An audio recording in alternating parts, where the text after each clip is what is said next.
Хей, за юу гэсэн залуусаа тулгаа апын тулгаа байна. За юу даахын бичлэгээрээ embed байдаг сонирхолтой, хачирхалтай дөрвөн дүрмийн талаар хүрхэхээр шийдлээ. За ингээд бичлэгээ эхлүүлцгээе.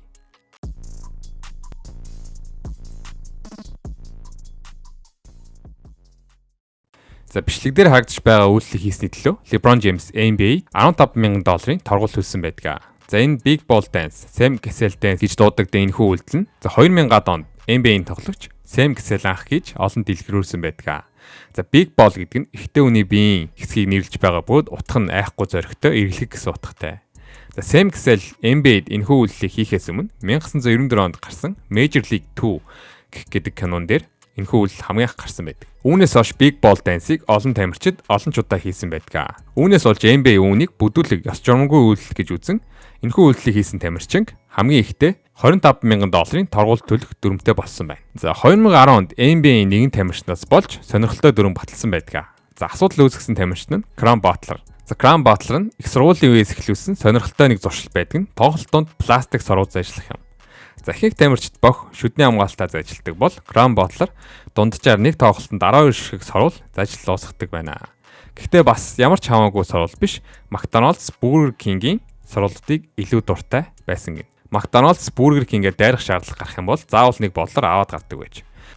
За үүнээс өмнө NBA-ийн талбайд сорууз ажиллаж болохгүй гэсэн дүрм байхгүй байсан учраас Cram Butler тоглолтын дундаа асуудалгүй соруулаад ажиллаж байсан бол 2010 онд NBA-ийн зүгээс тоглолтын аюулгүй байдал болон Cram Butler-т зориулж No Withdraw Rule буюу тоглолтод сорвол ашиглахгүй байх дүрм баталжээ. Гэхдээ энэхүү дүрм нь сэлгээнд суугаад үйлчлэхгүй байсан учраас Butler сэлгээнд суугахдаа соруулаад ажилласаар л байсан.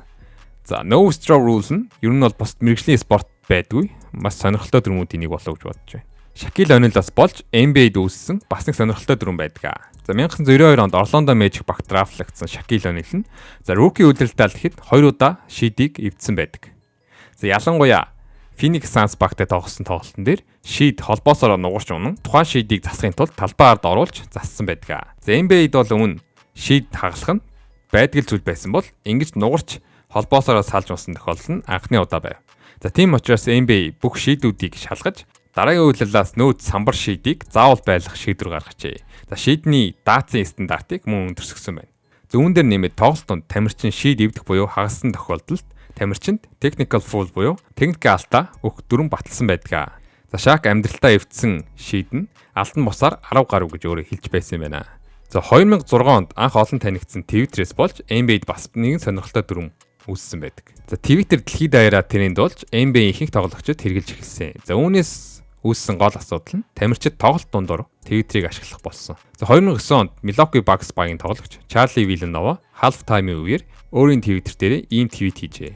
Тэр үед NBA-д сошиал медиатай холбоотой ямар нэгэн дүрм байгаагүй ч Villanova-гийн энэхүү Twitter-с болж тоглолт эхлэхээс 45 минутын өмнө смартфон, сошиал медиаг ашиглахыг хоригдсон дүрм баталжээ.